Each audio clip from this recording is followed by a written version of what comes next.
Hi everyone, this is Dr. Lindsay Moore with Lindsay Moore MD, and today I want to go over one of my absolute favorite, all-time favorite breastfeeding tips. This technique will help you to prevent and fix a lot of issues along the way if you have them. So if you're engorged right after baby is born in the first few days, if you feel focal engorgement, which is really this collapsed compression of a milk duct that we all call plugged ducts, oftentimes. And if you later feel engorged because you're weaning or you maybe missed a pump, try not to, but if you did, or if you have just any reason that things feel different and uncomfortable, this is really gentle technique is always safe. You can't hurt yourself with this. So what I don't want you to do is the usual massage, okay? When people say to massage your breast, they're at very least, they're meaning kind of like pushing, pressure, right? A lot of them are actually like really pushing in here, like trying to get in, almost like a really deep tissue massage. Remember, and we'll talk about this all the time when you're talking to me, is your breast is a delicate tissue that has all of these fine interlacing milk ducts or pipes that the milk goes through running through it. And they're mostly invisible to the naked eye because they're so small, even when they're filled with milk. You can't go around massaging them and vibrating things that are hard at them and really treating them this way. They're delicate. They're easily traumatized, okay? I mean, they're tough, they can do things, I get it, but they're easily traumatized when you act this way. And unfortunately, I know we're still hearing lots of people recommending this in some degree or another, but they're wrong. Please stop, okay? We don't want to massage and hurt things. What you really want to do is decrease any inflammation and swelling that's happening in the breast tissue so that it doesn't push on the ducts and stop the milk from coming through, okay? Not a plug inside the duct. Let's get rid of that terminology. There is no such thing as this pandemic of plugged ducts, of blockages inside milk ducts causing problems. I promise you, it's not the reality, okay? I don't care what everyone else is saying out there. It isn't. And now that we know more about what happens inside breast tissue as a reality and the true anatomy and physiology of it, we as breastfeeding medicine physicians and lactation caregivers owe it to you to tell you the real truth and change our practices. Throw out all that old stuff. No more vibration, no more firm massage. Just don't do it. I know you're tempted. Stop. Nope, not even a little bit. Just stop. Okay. Instead, what we're going to do is a technique we often call lymphatic drainage methods. Okay. So what that really means is kind of like a massage, but without any pressure at all. Okay. So if we say that this is my chest, okay, then if these are the breasts right here, then let's just say, armpits and shoulders up here, kind of where mine really are, breasts. This would be like the middle bottom where your bra line hits under the breasts in the midline of your chest, okay? So what we're gonna want you to do is realize that lymphatic vessels, which are microscopic, teeny tiny little vessels that take fluid away, not blood vessels, but other fluid that's not inside the blood vessels, away from the tissue of an organ, like your breast, to remove it from the scene and decrease inflammation. They also take fluid from the scene and they take with it germs and, foreign things that are not supposed to be in that area, and they attack them and recognize them, and they rev up all the immune system, germ fighting cells, disease fighting cells, and they take the signal to lymph nodes that are scattered along these chains of vessels that you can't really see usually. And then in that lymph node, they multiply and they increase and recruit all these other immune system disease fighting cells, and they create ones that go on guard over time and scavenge to see if these things get back again. And so these lymph nodes along the vessels do sometimes get larger. They're not often in places we can feel, but if you've ever felt like after you've had an ear infection or a sore throat or a cold. If you've ever felt along your neck, especially in little kids, you'll feel that there's these temporary little swellings there, little lumps. Those are your lymph nodes, generally speaking. And it's a sign that your body's been trying to fight something off. So the same thing's happening when you have an inflammation and swelling, an issue in the breast, okay? From the middle of your chest at the bottom, up in this general direction. So it's generally like a V heading up to your armpits. That's kind of the main way I would remember this. That's the general flow of lymph leaving the breast, okay? A little bit if it goes other ways, but majority up this way. So we are going to use techniques that help gently move that swelling and the fluid into those lymph channels and encourage it to get out of the way so that all of that inflammation and fluid and swelling stops building up, causing pressure, okay? The swelling can only go so far towards the outside of your body, right? Like your breasts don't just inflate like balloons overnight, even though it may feel like they are when you're breastfeeding. It can only go so far. Your breast tissue will only stretch so much. So what happens? Well, it builds up and it starts putting pressure on the inside because it has run out of room, like a really full water balloon. There's nowhere else for it to go. So as it pushes on the inside, what's inside it, what's delicately weaving all the way through and interlacing through all that breast tissue? Tiny, delicate milk ducts. So all of that swelling and that pressure is going to push onto the teeny tiny little duct. There's no big plug happening inside. We've debunked that. Let it go. Plugged ducts are not a thing. The symptoms are real, but we've called them the wrong thing for far too long. Scrap that. Nope. No such thing as a plugged duct. They don't exist. I know. Mind blown, as my child would say, like, bruh, like I get it. It's wild, but it's real and it changes everything in how we approach this, okay? Instead, all of that swelling and inflammation is pushing onto these tiny little ducts from the outside. And as it does that, it's narrowing and collapsing and compressing down the inside of the duct.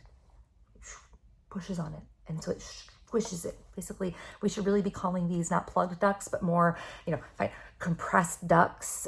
If I want to sound all physician-y and medically and scientific, I would probably say the interductal and periductal and ductal swelling and the periductal inflammation leading to ductal compression. Okay, like I can make it sound really fancy, and there's nothing wrong with that. It's accurate. Okay, I'm sure we'll come up with a term as a medicine, a breastfeeding medicine community. We'll get there. But the bottom line, the plain talk way of doing it, which is always my favorite, right? I'm not a fancy person. I just like to kind of say it how it is. And as a pediatrician, I talk to kids in terms that they can understand. So forget periductal compression, swelling, blah, blah, blah. Okay, that's great. That's what's happening. No, it's not a plugged duct, all right? It's a compressed duct, a collapsed duct, a squished duct. I actually like that one a lot. Like that people would remember. I can tell you, you'll get a squished duct. Or heck, let's go even simpler, a squished milk pipe, okay? Like you've got a squished milk pipe in your breast. So what do we need to do to treat it? Do we ram that something from the inside out? Do we suck it out? That doesn't make any sense because the problem's not inside the duct, the root cause, the underlying issue. The problem is the inflammation and swelling on the outside, squishing the milk pipe. So, squished milk pipe. We've got to get rid of the root problem, which is all of this swelling and inflammation, okay? How? Well, I can't just force it out. Lymph channels and stuff, they don't go to the outside that way. They stay inside. So what I need to do is encourage it to flow back towards the center and towards the armpits, right? So it can then move further along the body. And that way the swelling is decreasing from leaving this way, and it's letting that squished milk pipe open up as the swelling relaxes. then the milk can flow through again. So this technique will let the breast get softer as the swelling moves back and allow milk to flow forward. But the fascinating thing about it, and I really thought it was kind of, I don't know, hocus pocus. I didn't really believe this could be possible and it would work this well when I first learned this technique years ago. But I'm telling you, it changed everything. It changed my entire practice of breastfeeding here. And it has helped so many patients of mine. And I just want everyone to learn it so that it can help you too. Okay? No one needs to suffer like this. What we're going to do is we're going to ever so gently, like it would be okay for you to touch and rub your baby's soft spot in their head. You could rub their arm like this and you wouldn't wake them up. You could stroke a sleeping cat and you wouldn't bother them. They'd be fine with it. That is the kind of pressure I am meaning. You couldn't, if you were playing a piano, the pressure we're talking about probably wouldn't even push the key down even softly, okay? So we're gonna remember everything in general is moving from the center bottom of the chest in a general V-shaped direction up towards the armpits, okay? So this way. It doesn't have to be that precise. You can move around and do things. There's really no wrong thing as long as you're gently doing this. But that's the general idea, okay? Now, if this is going to involve rubbing, gently stroking the skin, and you're breastfeeding and you have maybe some, soreness to the nipples, or it's just your nipples already irritated or painful or bleeding or, whatever, do you want to be rubbing your hand over that nipple constantly? No. Okay, you don't. That's not going to help anything. So instead of going directly over the nipple, I guess we'll call these the nipples right here. Instead of going over the nipples, you're going to go around them. So if you want to go in a general V direction and you want to avoid the nipple, you're going to go around towards the armpit and around towards the armpit. It becomes kind of like an oval shape or a football shape. General direction's the same, but you're just skipping the nipple. That's all. Super simple, okay? I'm going to teach you my super scientific, very technical names. I call these lymphatic drainage methods. A lot of us have different methods we've used. Frankly, a lot of them work. There are people who are studying this and really that's their entire career. There's a lot to learn and I'm excited, but this is the basic idea that you can remember and learn in a hot minute, okay? So, too long, didn't read. We're going to skip now to the meaty nitty gritty of the actual technique.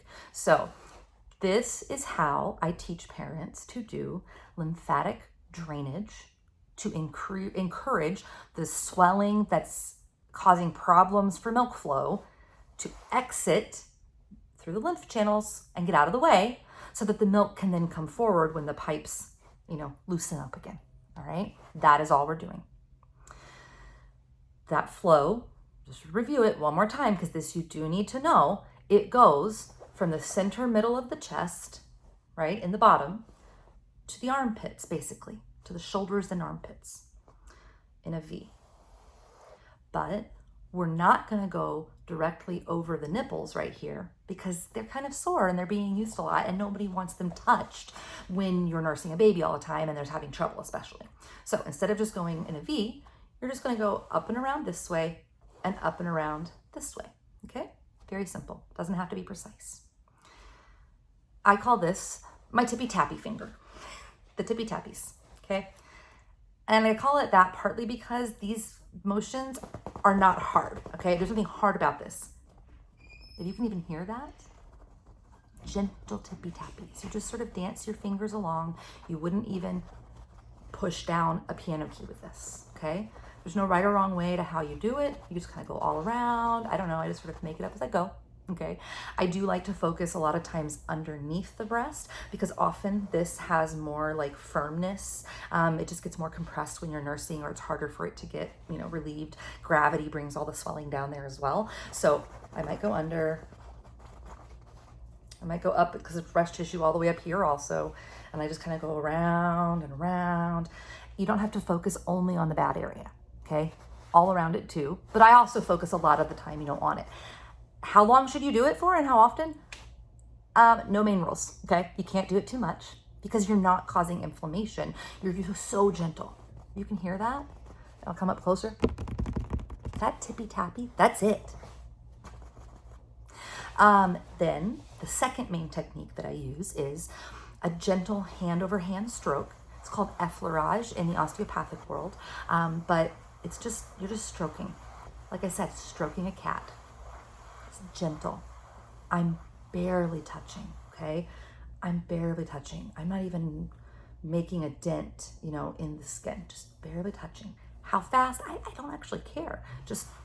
I like the hand over hand seems kind of like intuitive to me and it's very easy to do. So I'm gonna, generally speaking, sweep middle, center, bottom, up towards my shoulders and armpits, right? I'm just gonna stroke around, up, maybe around and under, around and up, around and under, okay? Again, I'll focus some on the area that's the problem, but I just sort of do it, okay? As much as I need. Tappy tappy.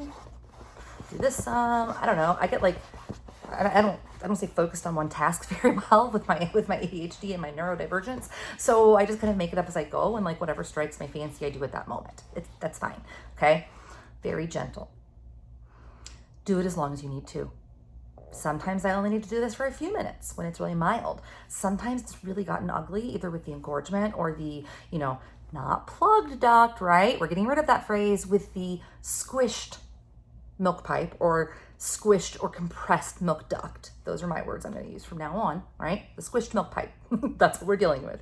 We're going to be, if it's really significant by then and it's really firm and it's so painful and it's spreading to bigger areas, sometimes I have to do this for 20 minutes for someone, at least before every time they nurse or feed, so every couple of hours. Honestly, if it's bad, then initial first day or two, I sometimes have parents literally do this like every hour, at least while they're awake. And that can be hard to do or a lot to do when it's just you and you're trying to take care of a baby. So it is something that sometimes I'll enlist, a family member, your partner, a friend, like whomever you trust, to be able to do this for you while, you sit there and relax, because it's an awkward angle sometimes.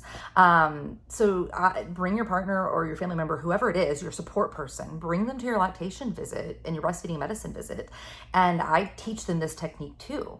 I want them, and I'll pull their hands in and say, feel it first, do the technique some, here, you do the technique, now feel it again. And they're like, whoa, but no milk came out. Yeah, but it goes from rock hard to squishier. And maybe I feel little discrete areas of swelling. And then it softens some, right? It may not be perfect, but it softens some. Then, this is a little harder to show, but depending on the size of the breast and if there's enough tissue underneath, I will oftentimes add what I tend to call the Jello jiggle. Yes, very technical terms. Tippy tappies, right? Sweeping strokes, stroking, and the Jello jiggle. All right. I'll get a bit of that video later that shows maybe a better example of how I do this. But basically, if this is the breast, I just kind of take my two hands underneath and I cup the breast, and I just kind of very, very specific. Basically the move that you would want to do to the plate if you wanted to make the Jello salad jiggle for you. I don't know. It's as fancy as that. So tippy tappy, strokes, Jello jiggle. And I kind of just make this up as I go. It just becomes kind of like a crazy little dance that we do.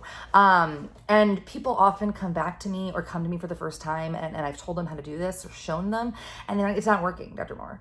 It worked a little, but it didn't really work. Why? What now? And I'm like, okay, you know what? Your plug, your squished milk pipe isn't getting better at home. Come in. Let's see you in person. Sometimes I have to up the treatment, right? And things are more serious. Sometimes I add things like a therapeutic ultrasound that helps also with sweeping some of that inflammation out. But honestly, the number one thing that I do is I say, show me how you're doing this technique. And then I do the technique. And inevitably, I'm just kind of I'm doing more to more areas. I know what I'm doing and how to feel it because I've done this for so many years. And I know what won't cause problems. And then I show them how I do it and for how long. And 9 times out of 10, it's just more for longer and more frequently. But that's really hard to like really know exactly hands-on what you're doing on your own. So I get it. But yeah, that is sort of the nuts and bolts of what a plug is and isn't, and how I treat it with this lymphatic drainage. We'll talk another time about like all of the techniques I put together for a plug, but this lymphatic drainage technique is, if you know nothing else of like a technique to use on breastfeeding, that's one of them. This is like in my top 2, 3, 4, 5 tips. Lymphatic drainage. Everyone should know it. Everyone needs to bookmark this video and come back to it. And I'm sure I'll make more over time that are a little more sophisticated, but the bottom line doesn't change. Tippy tappy, stroke, jello jiggle, from the center, middle, bottom of your chest in a V, basically, up to the armpits and shoulders, skipping the nipple so we don't irritate it. That's it. So please take care. Have a fantastic day. I hope this video helps you and like all of your friends, or your patients. If you're a doctor out there who wants quick tips, this is one of the best to help your breastfeeding patients. And please, guys, like, be kind to yourselves and be kind to your breasts. You need them. They're doing a lot of work for you and baby. So keep at it. You're doing a great job. See you next time.